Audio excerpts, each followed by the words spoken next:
participants are muted, and they can unmute themselves.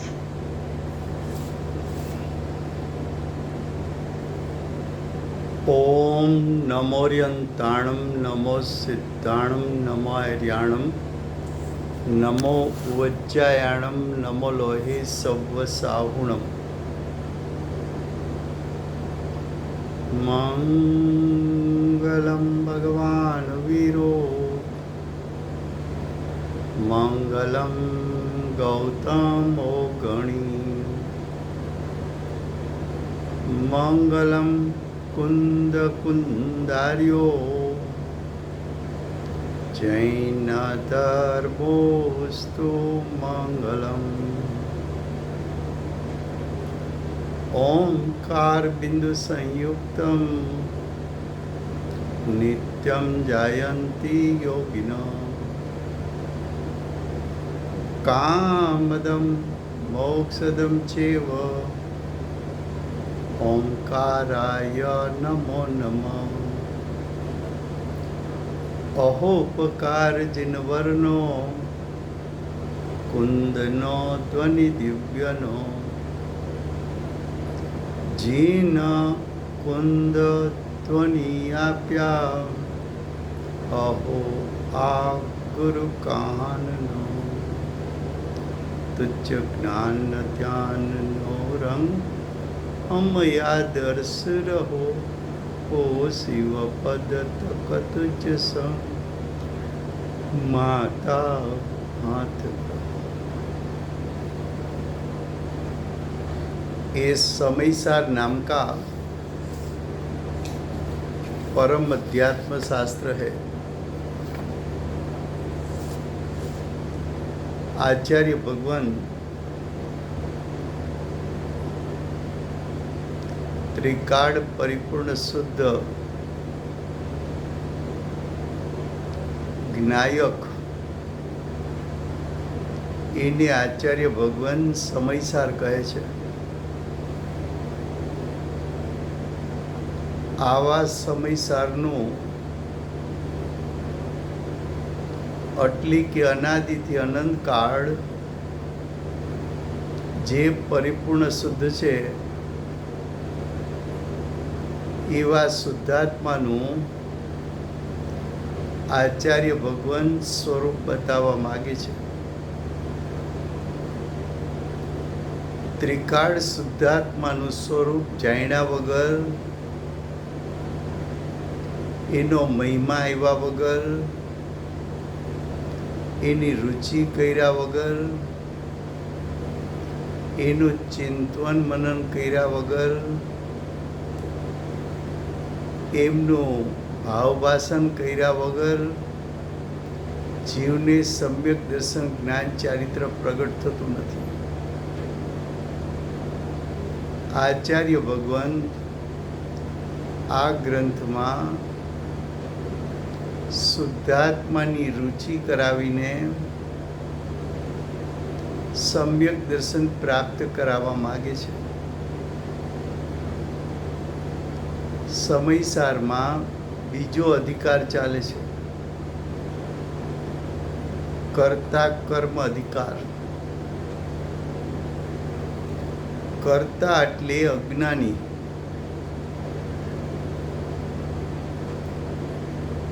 કર્તાનું કાર્ય એને કર્મ કહેવાય।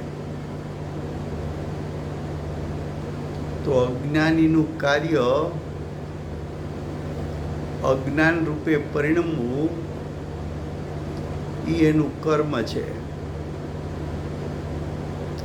અજ્ઞાનીનું મોહ રાગ દ્વેષ રૂપે પરિણમન કરવું એ એનું કર્મ છે। અને મોહ રાગ દ્વેષ રૂપે પરિણમતા નવા કર્મનો આશ્રવો થાય છે અને નવા કર્મથી બંધાય છે।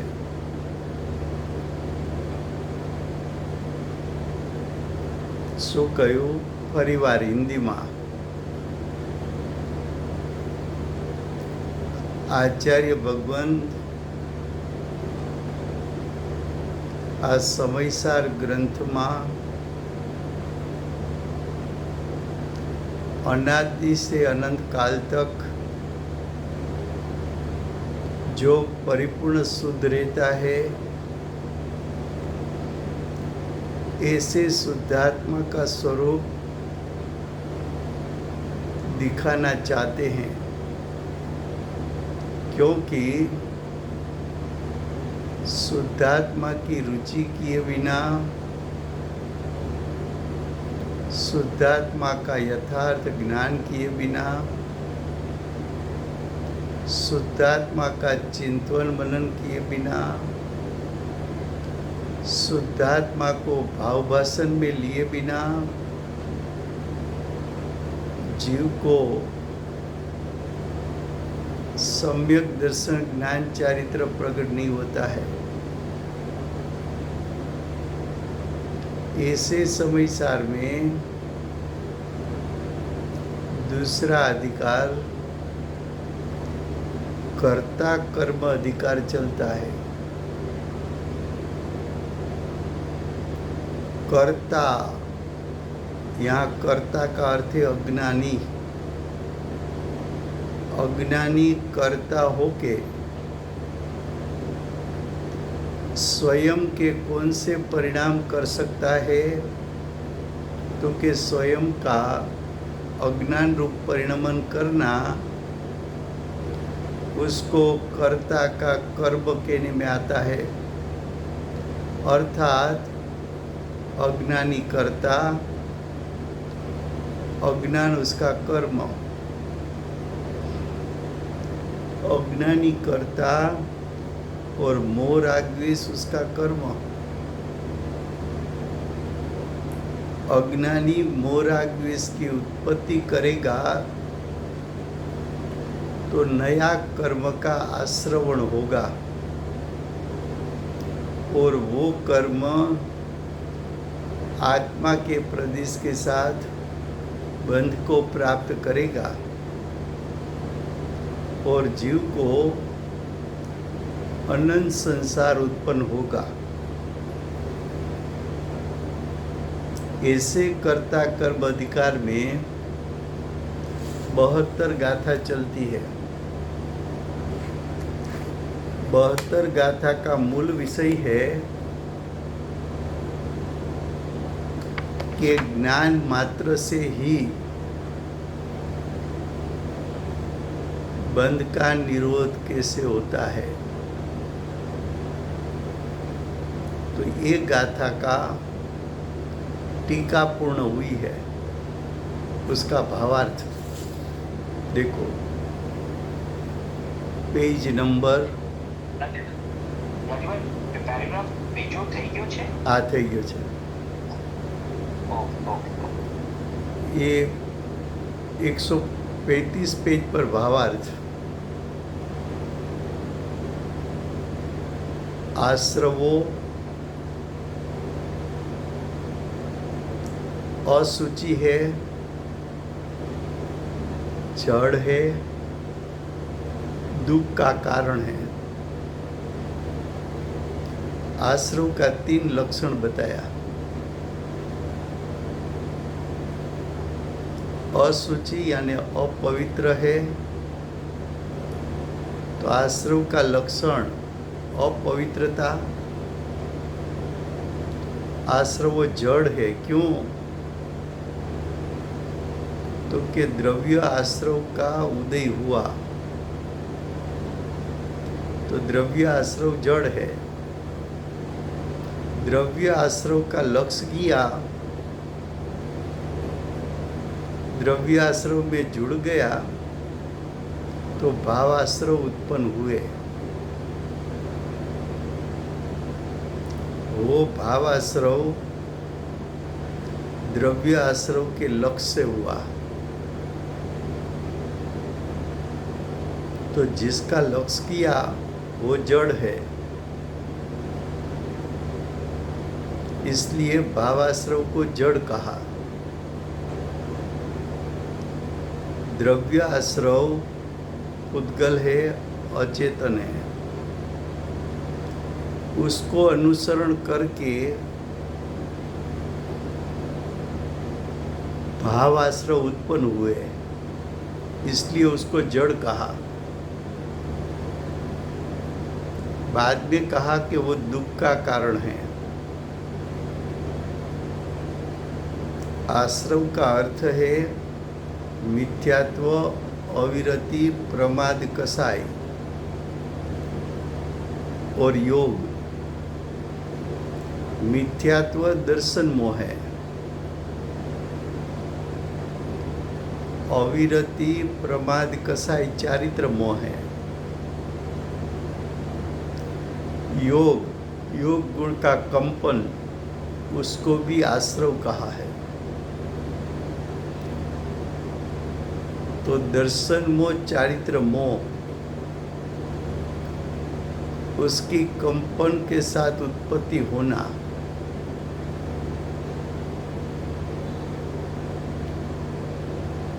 तो दर्शन मोह, चारित्र मोह जो उत्पन्न हुआ वो जीव की सत्ता में उत्पन्न हुआ। दर्शन मोह, चारित्र मोह का अर्थ किया मोह, राग, द्वेष।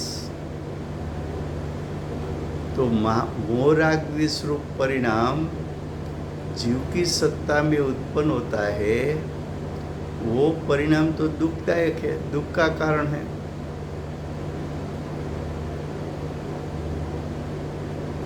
क्या कहा? फिर से गुजराती में,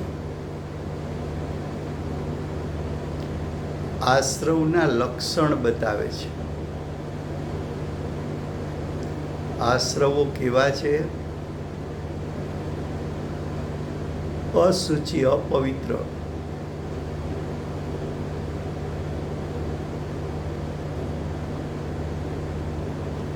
અશુચિ કેમ કહી, અપવિત્ર કેમ કહ્યા?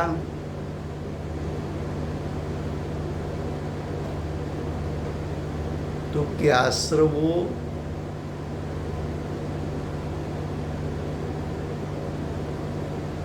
આત્માના શુદ્ધ સ્વભાવને અનુસરીને ઉત્પન્ન નથી થયા।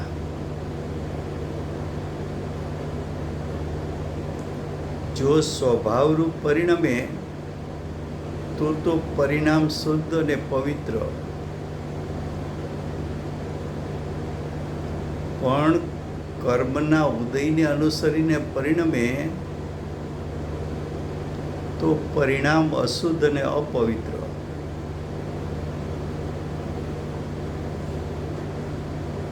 આશ્રવો અશુચિ, અશુચि એટલે अपवित्र છે। आश्रवो जड़ है। जड़ क्यों कहा? कि द्रव्य आश्रव का उदय हुआ, द्रव्य कर्म का उदय हुआ,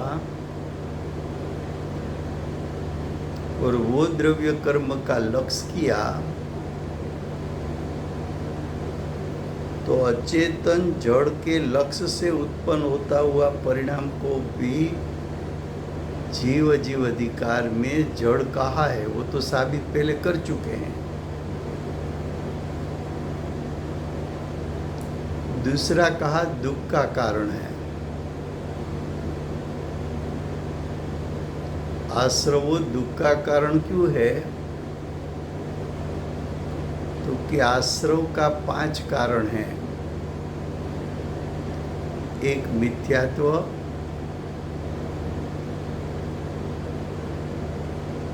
अविरति, प्रमाद, कसाय और योग, ऐसे 5 कारण हैं। मिथ्यात्व दर्शन मोह है। दर्शन मोह आत्म स्वभाव से विपरीत परिणाम है।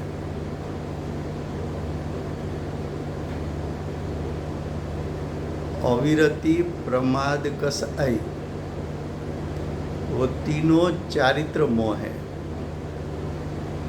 वो भी विपरीत परिणाम है। योग, योग गुण का कंपन है, वो भी अशुद्ध परिणाम है योग गुण का। तो जीव की सत्ता में मोह राग द्वेष रंजित कंपन उत्पन्न हुआ।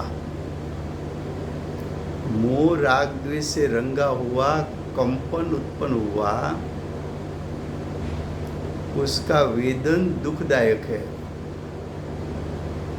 उसकी अनुभूति दुखदायक है। ये आश्रव का लक्षण क्यों बताया? तो कि पहले आश्रव का लक्षण बताएंगे, बाद में आत्मा का लक्षण बताएंगे।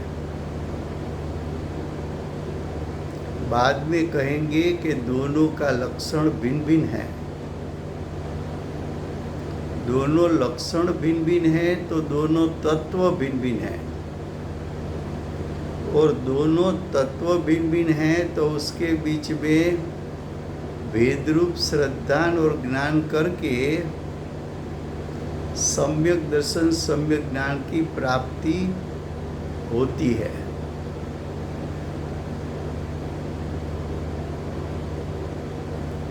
क्या कहा?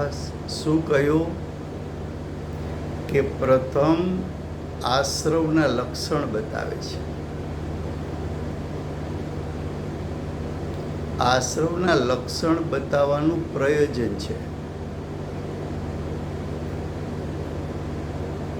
આશ્રવના લક્ષણ બતાવ્યા પછી આત્માના લક્ષણ બતાવશે।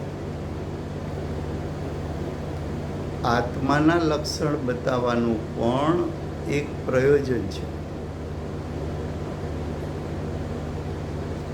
આશ્રવ અને આત્માનું લક્ષણ ભિન્ન ભિન્ન છે।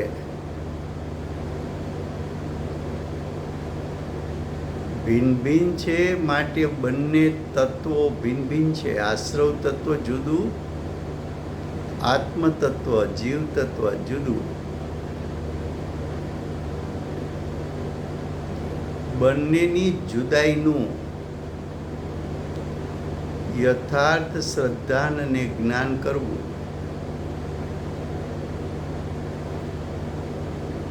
તો તેનાથી સમ્યક દર્શન સમ્યક જ્ઞાન પ્રગટે છે।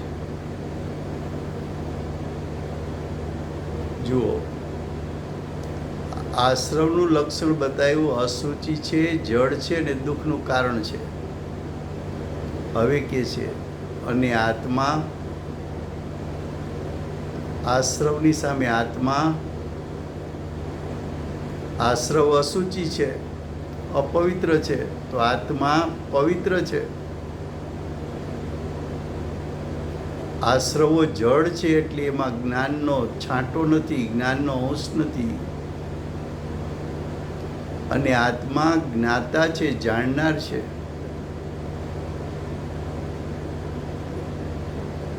આશ્રવો દુઃખના કારણ છે,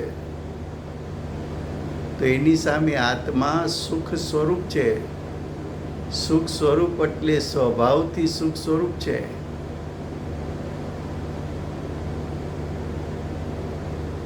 તો આત્માના પણ 3 લક્ષણ બતાવ્યા, આશ્રવના પણ 3 લક્ષણ બતાવ્યા।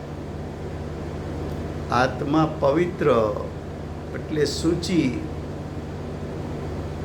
સ્વભાવથી શુદ્ધ નિર્મળ માટે પવિત્ર। જ્ઞાતા, એક સમયમાં 3 કાળ 3 લોકને જાણી શકે એવા સ્વભાવવાળો આત્મા। આત્મા સુખ સ્વરૂપ, આત્મા સ્વભાવથી સુખ સ્વરૂપ। સાદી અનંતકાળ પરિપૂર્ણ સુખ પ્રગટ થાય તો પણ આત્માના સુખ સ્વભાવમાં વધઘટ ન થાય કે સુખ સ્વભાવ નાશ ન પામે, એવું આત્મા સુખ સ્વરૂપ છે। क्या कहा? फिर से हिंदी में, आत्मा पवित्र है, उसके सामने आश्रव अपवित्र है। पवित्र के लिए शास्त्रीय शब्द सूची शब्द प्रयोग किया। और आश्रव अपवित्र है तो अपवित्र के लिए अशुचि शब्द प्रयोग किया। तो आश्रव का लक्षण अशुचि, उसके सामने आत्मा का लक्षण शुचि पवित्र।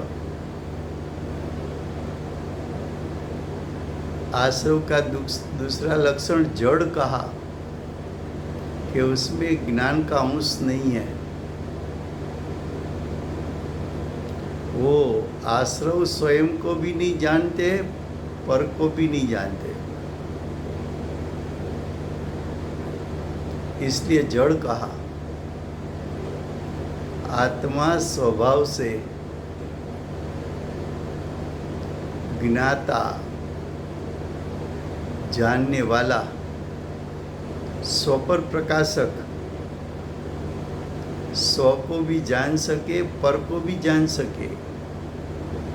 आत्मा के स्वरूप को भी जान सके और आश्रवों के स्वरूप को भी जान सके, ऐसा आत्मा ज्ञाता। आश्रवों दुख के कारण, उसके सामने आत्मा स्वभाव से सुख स्वरूप। स्वरूप शब्द है ना, स्वरूप। रूप का अर्थ होता है स्वभाव।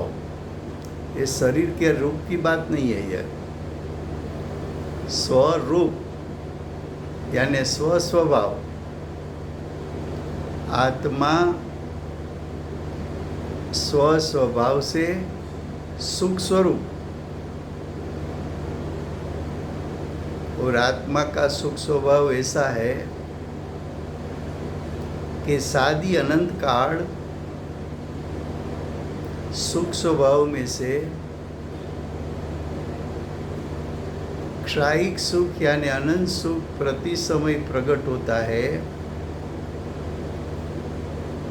फिर भी सुख स्वरूप का नाश नहीं होता।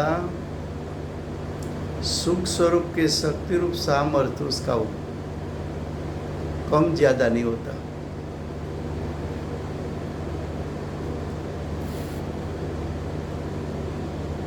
अब देखो आगे क्या कहा। इस प्रकार का अर्थ है, हमने आश्रव का लक्षण बताया और आत्मा का लक्षण भी बताया। लक्षण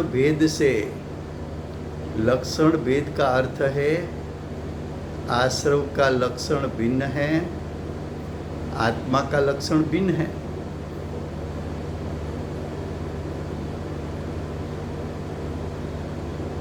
लक्षण भेद से दोनों का अर्थ है आश्रव और आत्मा को, आश्रव और आत्मा को भिन्न भिन्न जानकर, दोनों भिन्न भिन्न हैं तो क्या, हाँ, भिन्न भिन्न क्यों कहा?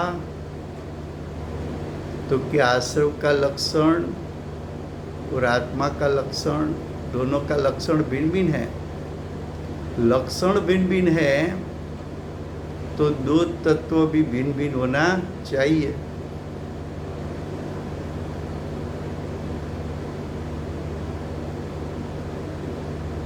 पुण्य पाप आश्रव बंध,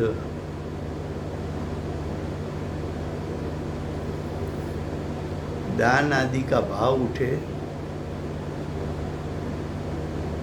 तो गुरुदेव कहते हैं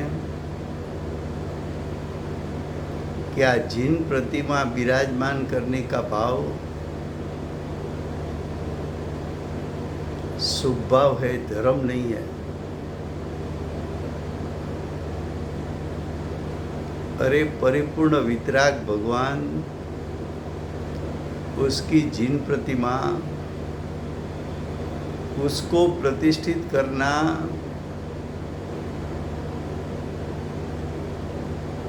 गुरुदेव कहते हैं कि उसको प्रतिष्ठित करने का भाव, उसके लिए दान देने का भाव, ये तो शुभ भाव।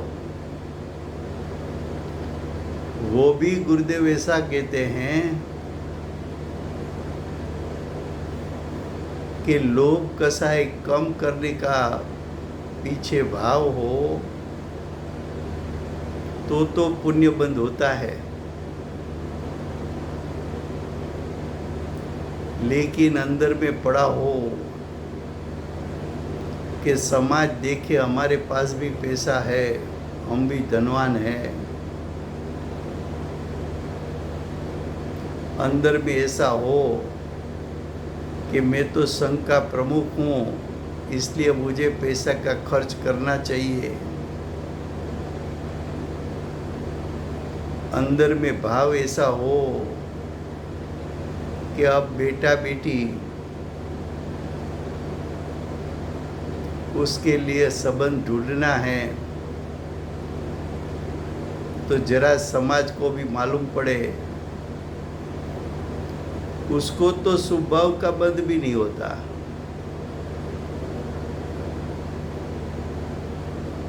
उसको तो स्वभाव का भी बंध नहीं है।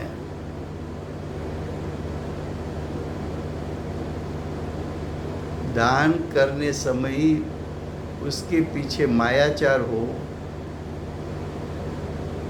पाप बंध का कारण बन जाता है।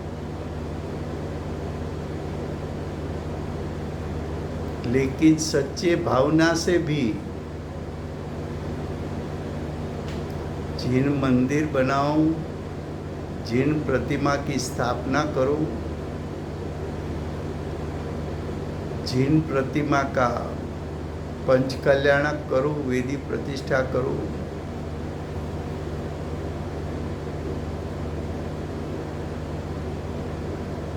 शुभ भाव आश्रव है। आश्रव है। आश्रव क्यों है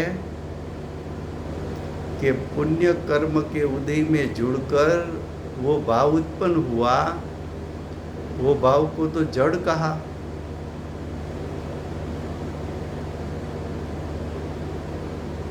वो भाव आत्म स्वभाव को अनुसर करके उत्पन्न नहीं हुआ, इसलिए अशुचि कहा, अपवित्र कहा।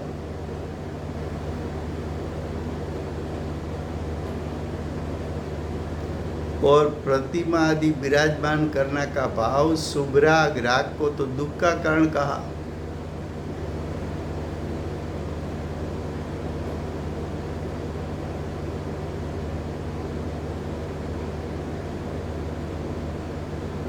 चलो आज तो भगवान की प्रतिमा विराजमान की, आज तो बहुत बड़ा कार्य कर लिया, संतुष्ट हो गया। 2, 5, 25 लाख दे दिया, दान किया, उसको लगता है कि मैंने अच्छा काम कर लिया।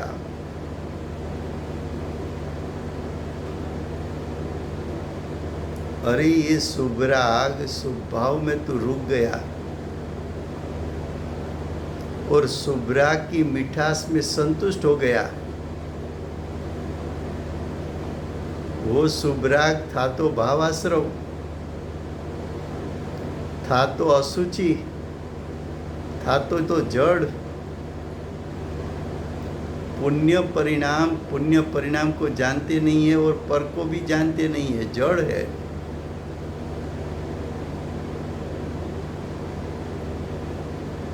दुख का कारण। तो यहाँ भावार्थ में ऐसा कहा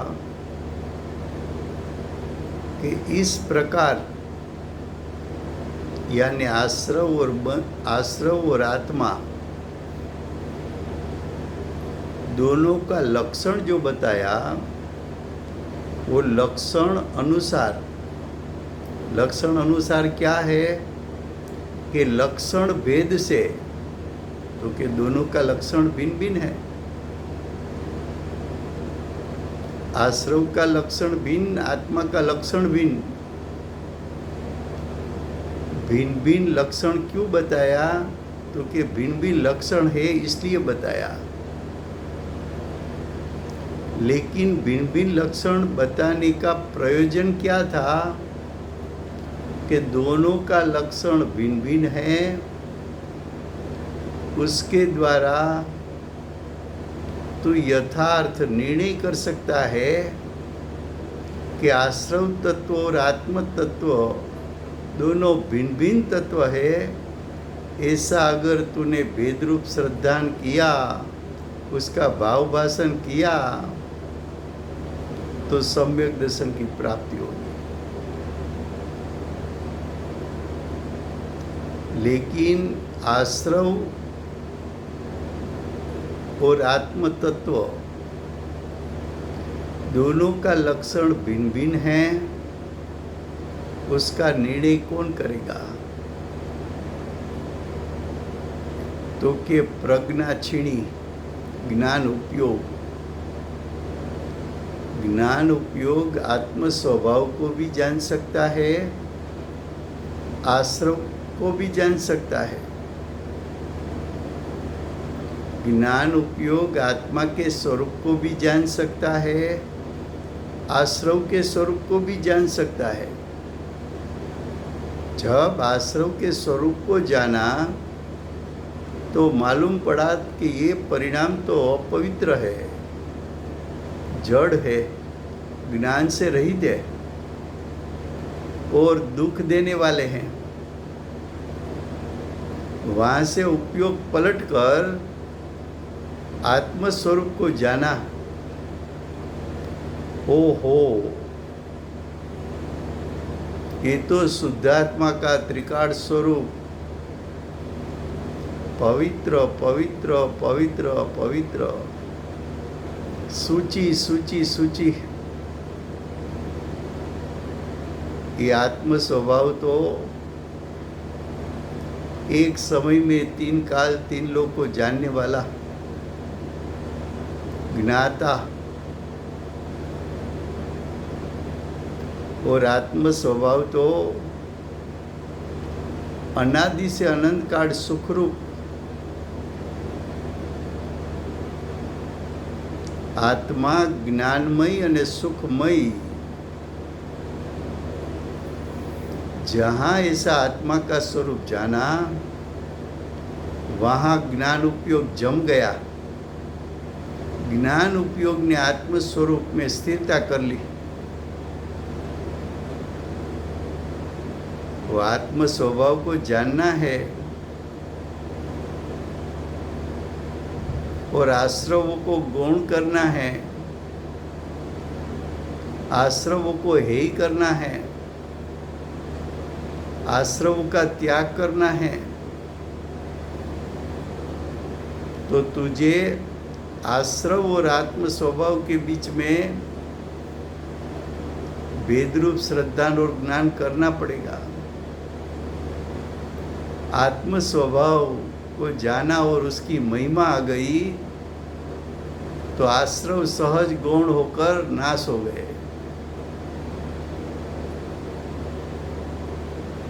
आश्रव उत्पन्न ही नहीं हुए। तो क्या कहा? आप प्रकारे लक्षण भेदથી બંનેને ભિન્ન જાણીને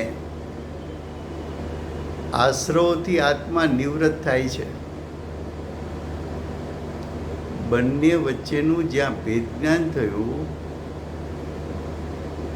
ત્યારે ખરેખર તો ભાવાશ્રવ ઉત્પન્ન જ નથી થયા। ઉત્પન્ન જ નથી થયા છતાંય એને નિવૃત્ત થયા કેમ કીધું?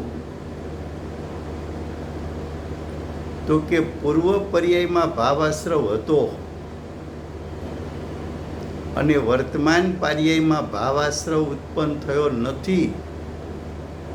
એ દર્શાવવા માટે એમ કહ્યું કે આત્મા ભાવાશ્રવથી નિવૃત્ત થયો છે। क्या कहा? कि लक्षण भेद से दोनों को भिन्न जानकर आश्रव से आत्मा निवृत्त हो गया। वास्तव में क्या है तो कि जिस समय ज्ञान उपयोग आत्म स्वभाव सन्मुख हो गया और दृष्टि ने भी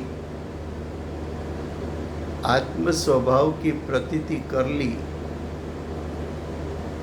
उस समय मिथ्यात्व और अनंतानुबंधी कसाई स्वरूप भाव आश्रव उत्पन्न ही नहीं हुए हैं। तो प्रश्न ये होगा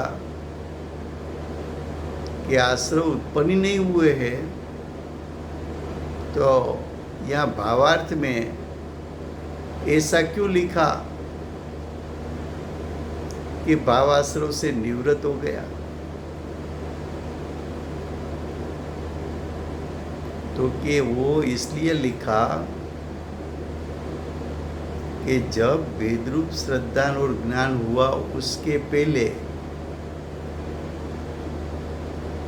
जो परिणाम उत्पन्न होता था वो परिणाम आश्रव रूप था।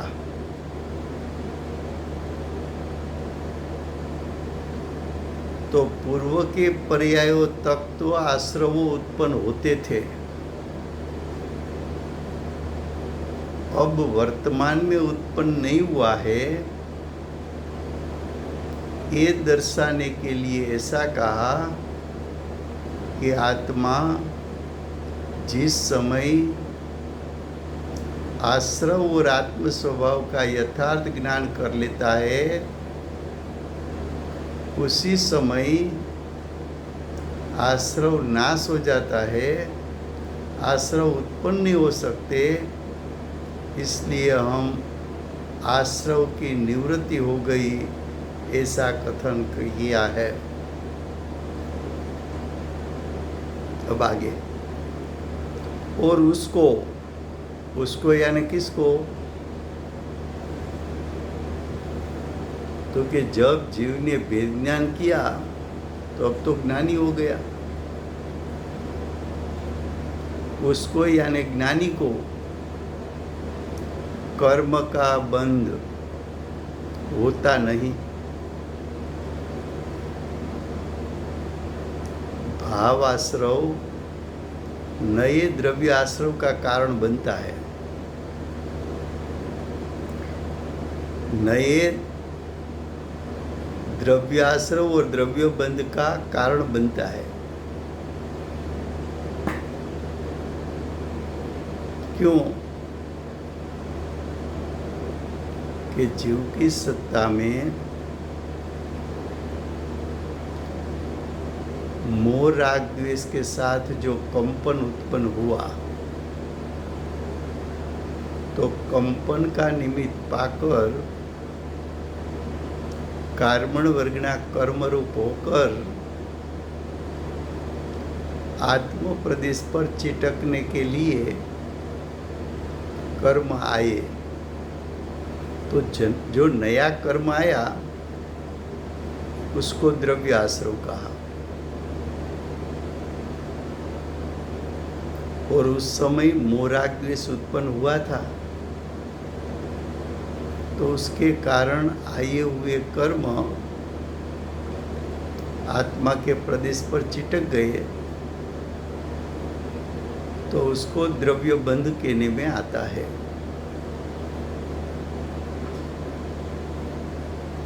लेकिन जब जीव ने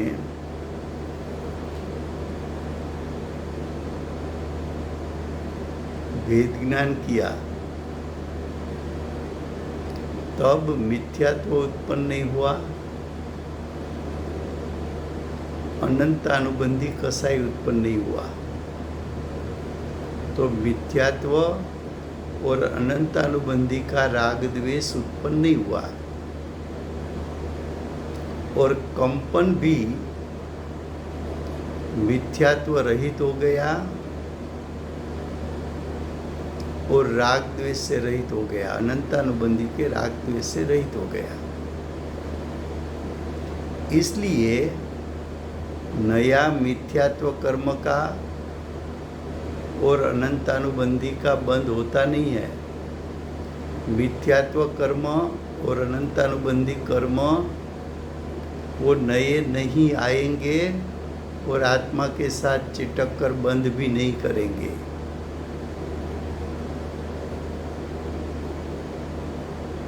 इसलिए कहा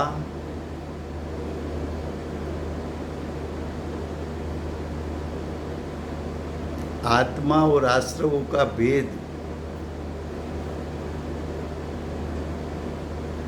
जानने से जीव आश्रव से निवृत्त हो जाता है। अब आगे कहते हैं,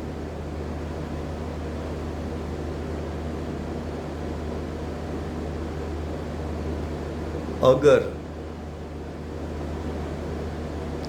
आत्मा आश्रव से निवृत्त न होता तो वो यानी वेद ज्ञान, प्रज्ञा क्षीणी ज्ञान ही नहीं। किस ज्ञान को ज्ञान कहना है? किस ज्ञान को सम्यक ज्ञान कहना है? किस ज्ञान को भेद ज्ञान कहना है? किस ज्ञान को प्रज्ञा क्षीणी कहना है? तो कि जो ज्ञान पर को पर रूप जाने, यानी आश्रवों को जड़ जाने, अपवित्र जाने, दुख रूप जाने और आत्म स्वभाव को ज्ञान और सुख स्वभावी जाने, आश्रवों का लक्ष्य का त्याग करे, आत्म स्वभाव को ग्रहण करे, यानी आत्मा और आश्रव के बीच में भेदरूप ज्ञान किया तब कहने में आता है कि आश्रव का लक्ष्य छूट जाए और आत्म स्वभाव का लक्ष्य होकर आत्म स्वभाव में स्थिरता हो जाए। ऐसे ज्ञान को हम ज्ञान कहते हैं, ऐसे ज्ञान को वेद ज्ञान कहते हैं, ऐसे ज्ञान को हम प्रज्ञा क्षीणी कहते हैं, ऐसे ज्ञान को स्वपर प्रकाशक ज्ञान कहते हैं, ऐसे ज्ञान को सम्यक ज्ञान कहते हैं।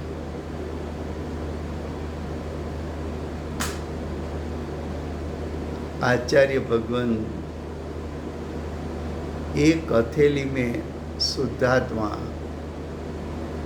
दूसरी हथेली में आश्रव, दो वस्तु भिन्न,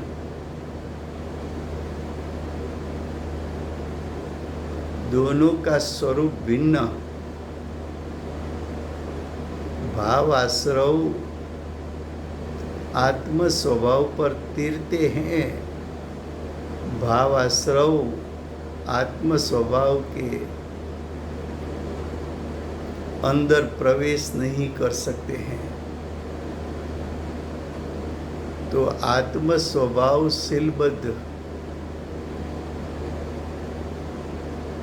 अनादि अनंत शुद्ध पवित्र ज्ञान सुख स्वरूप और आश्रव अपवित्र दुखदायक,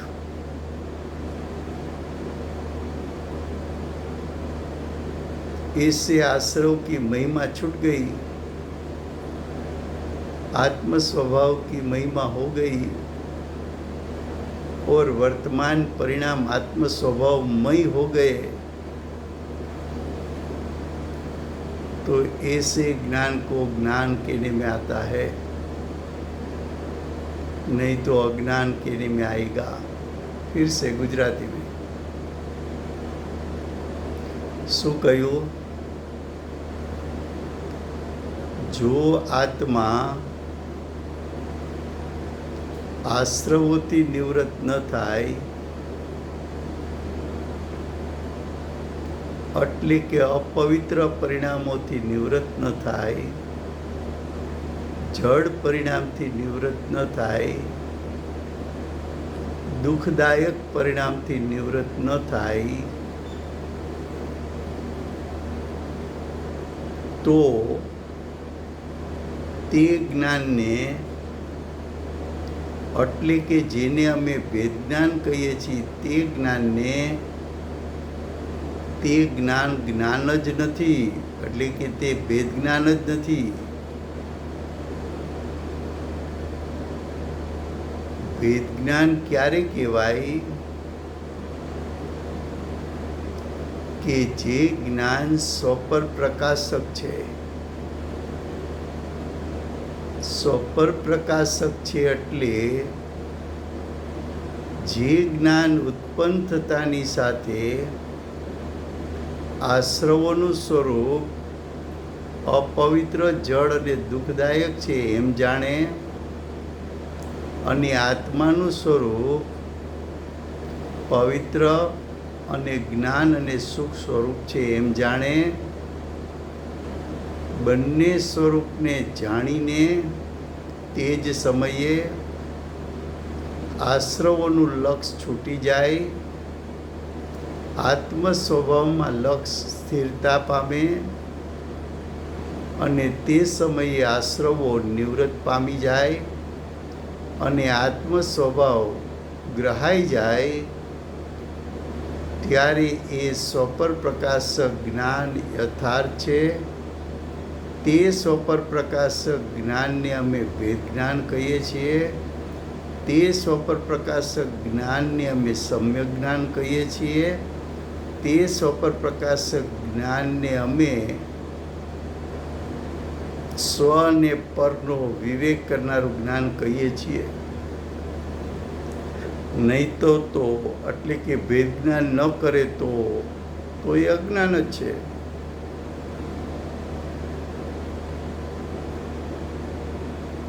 તું માત્ર ભાષા માત્રમાં આત્માને આશ્રવ જુદા છે, જુદા છે, જુદા છે એવો પાઠ લે, એનાથી કાંઈ આત્માને આશ્રવ ભિન્ન નથી જતા. તારે ભાવભાષણ કરવું પડે, આત્મ સ્વભાવનું ભાવભાષણ કરવું પડે. આ સૂક્ષ્મ ભેદ જ્ઞાન છે. આત્મ તત્વ રૂપી, આશ્રવ તત્વ પણ અરૂપી. બંને તત્વ છે અરૂપી. એ અરૂપીને ગ્રહણ કરવા માટે તારો ઉપયોગ પણ તીક્ષ્ણ કરવો પડે. વારંવાર ચિંતન કરતા કરતા જ્ઞાન તીક્ષ્ણ થાય છે, જ્ઞાન નિર્મળ થાય છે, જ્ઞાન ધારદાર થાય છે, અને એ જ્ઞાન, નિર્મળ થયેલું જ્ઞાન, એકાગ્ર થયેલું જ્ઞાન, તીક્ષ્ણ જ્ઞાન આત્મતત્વને, આશ્રવને ભિન્ન ભિન્ન જાણવા માટે શક્તિમાન થાય છે.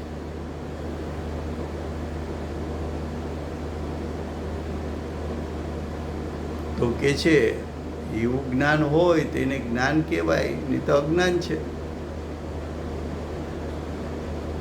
હવે આગળ કહે છે, અહીં કોઈ પ્રશ્ન કરે કે અવિરતિ સમ્યક દ્રષ્ટિ એટલે ચતુર્થ ગુણસ્થાનવાળો જીવ મિથ્યાત્વ અને અનંત અનુબંધી પ્રકૃતિઓ એટલે મિથ્યાત્વનો સ્વભાવ વાળી પ્રકૃતિ અને અનંતાનુબંધી કર્મના સ્વભાવવાળા કર્મ, એનો તો આશ્રવ નથી. એટલે કે મિથ્યાત્વ અને અનંતાનુબંધીનો બંધ તો થતો નથી. કોને? ચતુર્થ ગુણસ્થાન વર્તી સમ્યક દ્રષ્ટિને થતો નથી, પણ અન્ય પ્રકૃતિઓ એટલે કે અપ્રત્યાખ્યાન, પ્રત્યાખ્યાન, સંજ્વલન એ પ્રકૃતિઓનો તો આશ્રવ થઈને એટલે કે નવા કર્મ આવીને આત્મા સાથે બંધ થાય છે, તેને જ્ઞાની કેવો કે અજ્ઞાની કેવો?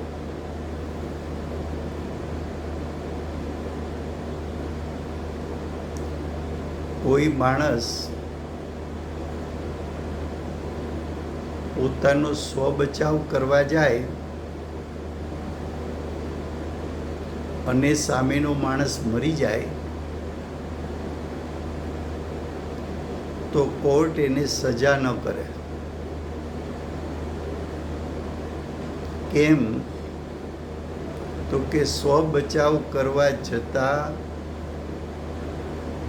ખૂન થયું છે, માણસ મરણ પામ્યો છે, તો એ માણસનો ઇન્ટેન્શન જોવાય કે એમને મારી નાખવાનો ભાવ હતો કે પોતાના સ્વબચાવનો ભાવ હતો. સામેનો માણસ હથિયાર લઈને આવે, મારી નાખવા માટે ઘા કરે, એનો હાથ પકડી લીધો અને એ જ હથિયાર જેના હાથમાં છે એને લાગી ગયું, માણસ મરણ પામ્યો, તો શું જોવાય કે એને મારવાનો ભાવ નહોતો. એમ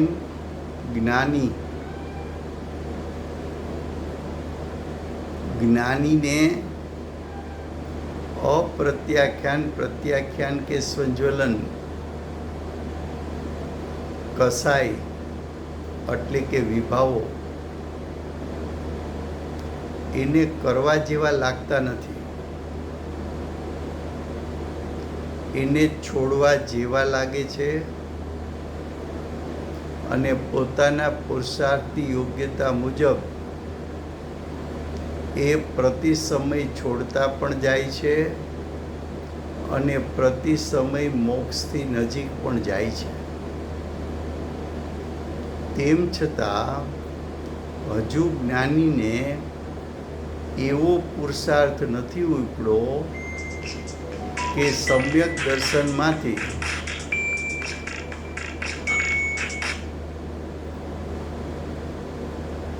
એવો પુરુષાર્થ નથી ઉપડ્યો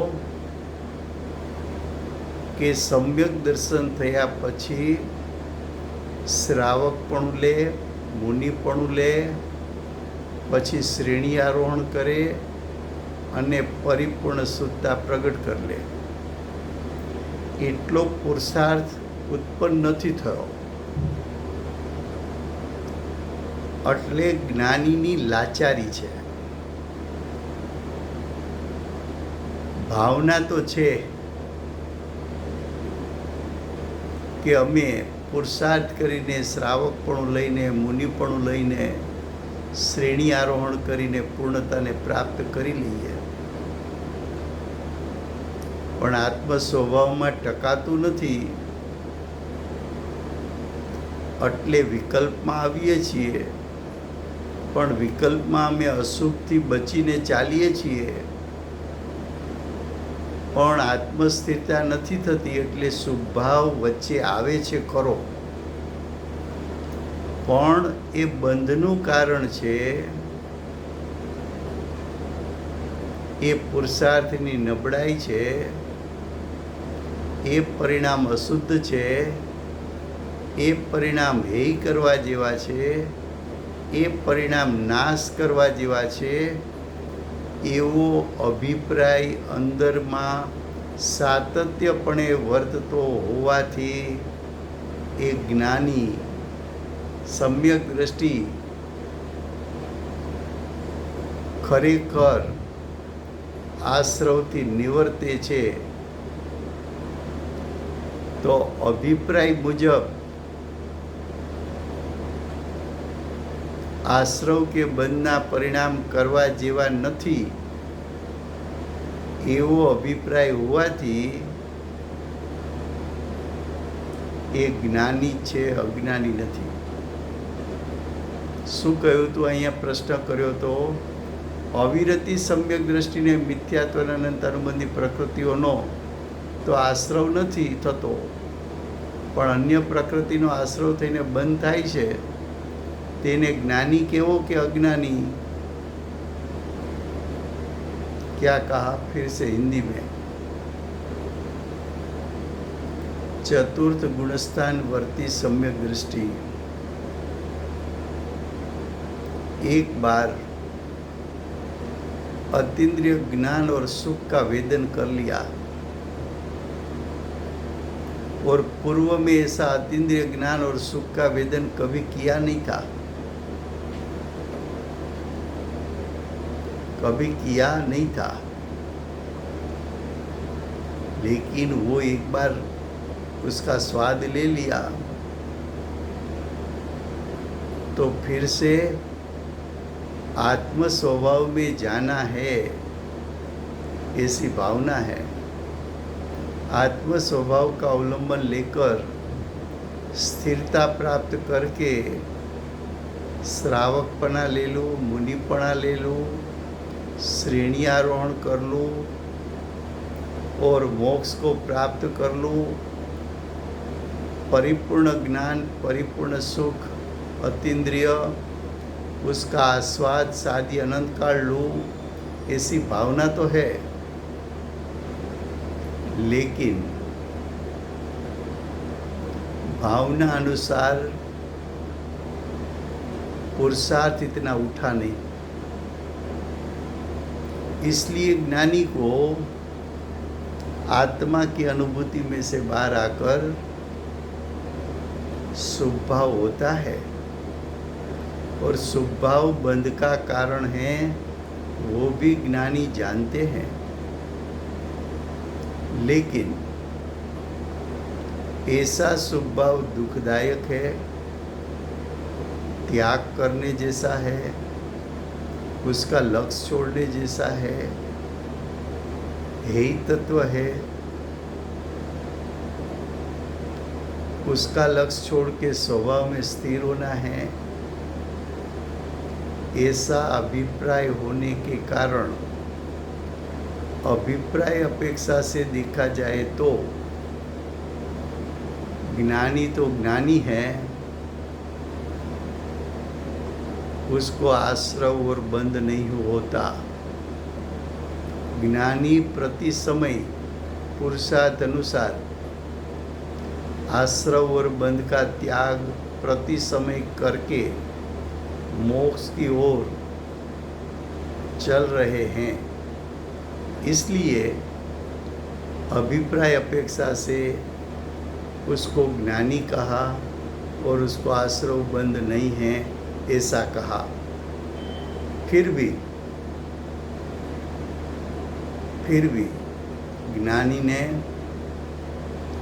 जितना राग उत्पन्न हुआ वो राग है, परलक्षी भाव है, कसाय है, भाव हिंसा का कारण है, बंध का कारण है. भले अल्प बंध हो लेकिन बंध का कारण है. वो कसायों में ऐसी ताकत नहीं अनंत संसार खड़ा कर सके. तो ये सब का मध्यस्थता से ज्ञानी को ज्ञान भी होता है. कसाई को जानकर कसाई का टालने का पुरुषार्थ भी करते हैं. माता जी ने बहुत एक बोल में अच्छा दृष्टांत दिया है कि जैसे आपके आँख में कणा पड़ा, वो जब तक कणा बाहर से निकल नहीं जाता तब तक आपको उसका खेद होता है और पुरुषार्थ भी रहता है कि वो कणा आँख में से बाहर निकल जाए. उसी प्रकार ज्ञानी को चाहे अप्रत्याख्यान का कसाय हो, प्रत्याख्यान का कसाय हो, कि संतुलन का कसाई हो, वो कसाई कणा के माफक खूबता है, और जब तक वो कसाई का नाश नहीं होता तब तक ज्ञानी पुरुषार्थ का त्याग करते नहीं हैं। इसलिए अभिप्राय अपेक्षा से ज्ञानी अबंध है। और अस्थिरता की बात करो तो अस्थिरता जितना बंध है, लेकिन वो बंध भी अनंत संसार का कारण नहीं है। समय हो गया।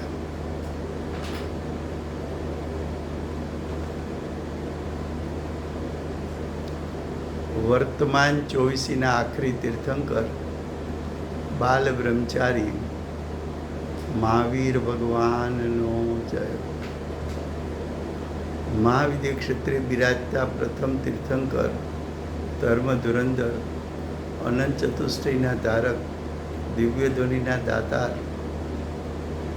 આપણા શાસન ઉપકારી શ્રી સિમંદર ભગવાનનો જય હો। કડીકાળ સર્વજ્ઞ કેવળ જ્ઞાનની તળેટીમાં બેઠેલા મહાસમર્થાચાર્ય ભગવત શ્રી કુંદકુંદાચાર્ય દેવનો જય હો। વર્તમાન કાળે આશ્રવ તત્વ અને જીવ તત્વ વચ્ચે ભેદરૂપ શ્રદ્ધાન અને જ્ઞાનનો ઉપદેશ આપનાર તીર્થના નાયક, તીર્થના સ્થાપક, તીર્થના પ્રવર્તક પરમ કૃપાળુ શ્રી સદગુરુદેવનો જય હો। પૂજ્ય ગુરુદેવના ભાવિ તીર્થંકરપણાનો મહિમા બતાવનાર સ્વાનુભવયુક્ત જાતિસ્મરણ જ્ઞાનયુક્ત પ્રસવ મૂર્તિ ભગવતી માતનો જય હો। સમ્યક દર્શનની પ્રાપ્તિમાં નિમિત્તરૂપ સર્વ જીનવાણી માતનો જય હો। પૂજ્ય ગુરુદેવ અને માતાજીની સાધના ભૂમિ સુવર્ણપુરી ધામનો જય હો। સુવર્ણપુરી ધામમાં બિરાજતા સર્વે દેવ શાસ્ત્ર ગુરુ ભગવંતનો જય હો। વર્તમાન ગુરુ અને ભવિષ્યના તીર્થંકર શ્રી સૂર્યકીર્તિ ભગવાનનો જય હો। શ્રી સૂર્યકીર્તિ ભગવાનના સમોસરણના મુખ્ય ગણધર શ્રી દેવેન્દ્ર કીર્તિનાથ ભગવાનનો જય હો। પરમ દિગંબર જૈન ધર્મનો જય।